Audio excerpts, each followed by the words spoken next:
You like go put your back against the wall and just slide down. Welcome to the channel. Smash that like button and subscribe, because what we're about to break down is absolutely wild.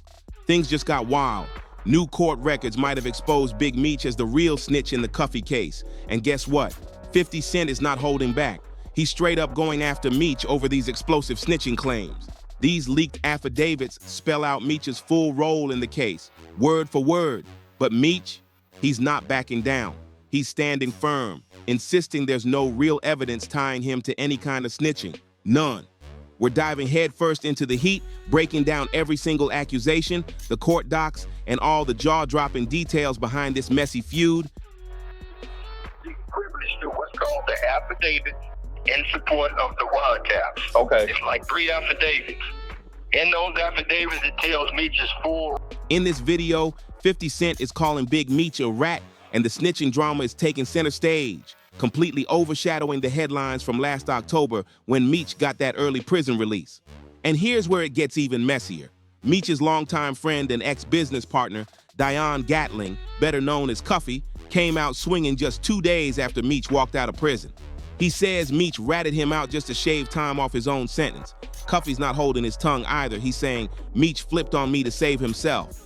Now add 50 Cent to the mix, and it's chaos. When Meech clapped back at the rapper, the drama hit another level. The streets are talking, and the controversy around Meech's release just keeps exploding. Never. You told Tammy to tell me. Once tight like brothers, Big Meech and 50 Cent's friendship has officially crashed and burned. And now they're on opposite sides of a messy snitching scandal. The whole situation exploded when 50 Cent fired shots at Meech on Instagram on February 3rd, 2025, calling him out hard for allegedly snitching and teasing a tell-all documentary that's set to spill everything. But there's more behind the fallout. Big Meech showed up in a video with 50's longtime rival Rick Ross, promoting a massive welcome back concert celebrating Meech's prison release. That alone stirred up major tension. The event was supposed to go down on February 13th at the Amaranth Bank Arena and had a stacked lineup. Lil Baby, 21 Savage, Sexy I Red, 42 Doug, Moneybag Yo, Kodak Black, T Grizzly, Sada Baby, Boozy, and way more. Those affidavits, it tells Meech's full role. To top it off, Rick Ross planned to hit the stage and perform BMF for Meech's big return. But everything came crashing down when 50 dropped his bombshell accusations. Even without hard proof, the snitching rumors exploded online. A supposed court doc surfaced on social media, hinting that Meech may have even brought in Tammy Cowins to spy on Cuffy, allegedly trying to dodge time behind bars with a calculated setup. Now the streets are buzzing, the fans are divided, and the tension, it's through the roof. According to the documents, Tammy Cowins was brought into the picture by Big Meech himself, allegedly to move illegal product through Cuffy, acting on Meech's behalf. Never folded, never told, never will. That's the bonus. But here's where it gets twisted. Tammy ended up flipping and feeding the feds details about everything that went down between her and Cuffy. And now, the same Tammy Cowins, who supposedly just turned on Big Meech, is teaming up with 50 Cent for a no-holds-barred documentary. The irony is off the charts. More tea about this third-party cooperation deal is expected to drop real soon. And if the rumors are true, it's gonna be messy. You want to do a BMF film because you've been entertained by a lackluster, small-budget series. Now it's time to do a big-budget film. Which director? While all this brews, 50 Cent has been straight clowning Big Meech on social media. Just hours after throwing out the snitch label, 50 went even further. He posted a wild video of himself shoving Meech's head toward a man who openly admitted to snitching. The shade was heavy, and 50 made sure to drop another subtle hint in the caption that he and Tammy are cooking up something major for that doc, before later deleting the post. And let's not forget, Big Meech recently linked up with Rick Ross, 50's longtime rival, to hype up that welcome back concert. 50 saw that move as straight betrayal. Now fans are torn, and some are saying 50's going off for a reason. And the proof might be just around the corner. What's wild is, this whole beef between 50 Cent and Big Meech might have just reignited the old fire between 50 and Rick Ross, too. Shout out to Big Meech. Welcome home. We're playing with dude. We're playing with dude. You know, I'm gonna say It all popped off when 50 aired out his frustration about Meech linking up with Ross. Rick Ross wasted no time clapping back. He went savage during an Instagram live mocking 50 Cent from the jump. Ross threw shade with a photo of the two of them together, then fake cried and slid down a wall like he was in some sad movie scene, straight trolling. But he didn't stop there. A few days later, Ross was back at it, this time taking shots at 50's hit series BMF. He didn't hold back, calling the production trash and telling his fans on Instagram Live that he might just take over the whole BMF wave himself.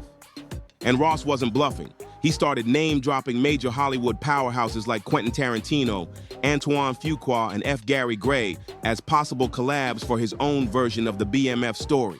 Now that's a serious flex. Rick Ross couldn't hold back. He ended his video with a loud laugh before turning up the heat and dragging 50 even further through the mud. And while all that chaos was unfolding, 50 Cent's old rival, Young Buck, jumped into the mess too. Buck used the moment to take a swipe at 50, dropping a quick video to throw shade and shout out Big Meech. With a smirk, he said, "Shout out to Big Meech," while slipping in a warning clearly aimed at 50. "You know who I'm talking about?" Buck made it known he was riding with Meech on this one. After getting praise from Rick Ross and other rappers, Big Meech finally broke his silence about the snitching rumors flooding social media. In a calm but bold Instagram video, Meech told his supporters that he's never folded and never will, standing 10 toes down on his name. He ended the clip by promoting his big event and personally inviting people to the Amaranth Arena on February 13th. But right after that video dropped, 50 Cent fired back once again. Because I'm not trying to let nobody trick me off the streets. But I never folded, never told, never will. Death before dishonor, always. He posted a clip of himself reacting to Meech's video, except this time, 50 played Meech's words in the background while refuting everything point by point. The back and forth, it's getting real personal now. When Big Meech claimed he wouldn't be tricked or played by anybody, 50 Cent wasn't buying it, and neither were his fans. The internet lit up with reactions, and 50 jumped right back in, wasting no time clowning Meech's big homecoming concert. He threw shade hard, saying, "Y'all gonna be upset if Lil Baby don't show up?" Then he added another jab, "Even if you want him to pull up, he ain't allowed to leave the house." That was a direct hit at Meech's legal restrictions. In the caption, 50 doubled down, claiming Meech wouldn't even be attending his own show. He asked followers, "You gonna demand a refund if the headliner don't show up?" Then took it a step further. "There won't even be a loud scream. Dude can't leave after 6 p.m. But hey, do whatever y'all want." And just when fans thought things couldn't get messier, they did. When unexpected issues shut the event down, 50 Cent definitely got the last laugh. But he wasn't done. He dropped more fire by sharing an audio recording where Blue Da Vinci, rapper and former BMF insider, straight up said that Tammy Cowins got documents and wiretaps on Big Meech. This came while Meech was still picking up the pieces from his canceled show. At this point, the beef isn't just personal, it's lethal. Even if some of these claims are still just talk, it hits different when it's coming from someone who actually ran with Big Meech for years. But the real question is, do these snitching accusations actually hold any weight? What really went down between Meech and Cuffy? How did a bond that tight end with betrayal? And why is Cuffy, one of Meech's closest longtime friends, sitting behind bars while Meech walks free? Never folded, never told. You told Tammy to tell. The streets have been buzzing about Meech allegedly snitching, but so far, there's been little to no solid proof to back it all up. That said, one newly surfaced court document might have just changed the whole game. This record doesn't just stir the pot, it actually connects all the key players in this mess. According to the paperwork, Demetrius Lenoy, aka Big Meech, Dion Gatling, aka Cuffy, and Fidel Suarez were all wrapped up in a drug distribution conspiracy. Suarez was running a trucking company out in California, allegedly the perfect cover for pushing weight. Meanwhile, Cuffy was deep in the St. Louis branch of BMF and had strong links with other members helping to move the product. And Meech? He was named as the national boss of the whole BMF operation at the time. With names, roles, and connections spelled out in black and white, this isn't just hearsay anymore. It's starting to look very real. Here's where it gets even dirtier. Big Meech was reportedly the main connector linking everyone in the operation.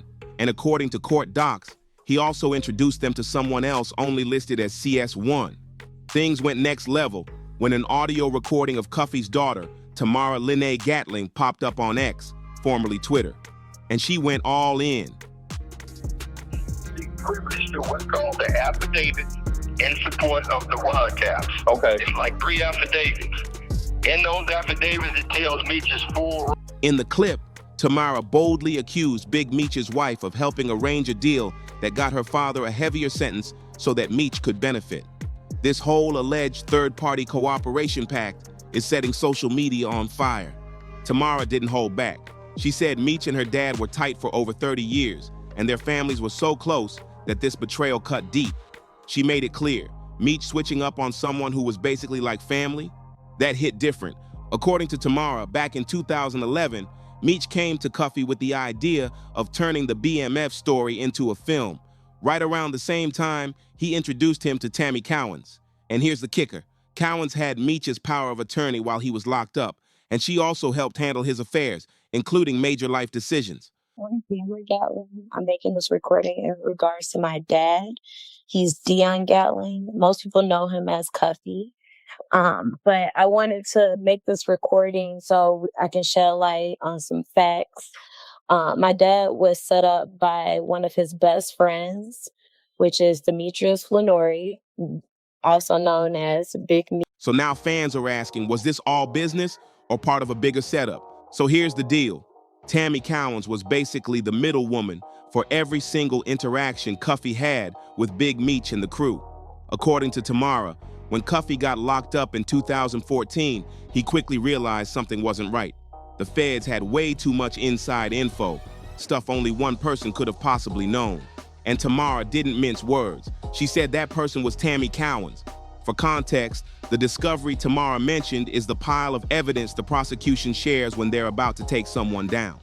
When Cuffy looked through it, the details were so specific and so personal, it became clear somebody close had flipped. And guess what? Even though people understand how risky it is to become an informant, they were still shocked to hear Tammy might have turned on Meech. That's how deep this drama runs. But not everyone's surprised. Music exec Wack 100 said on a live stream with DJ Academics that he's not at all shocked by Cowins' alleged betrayal. In fact, he claims she might have had 2 big reasons for switching sides on Meech, though he didn't spill everything just yet. Now the whispers are turning into full-blown noise. What were her motives, and did she play both sides from the start?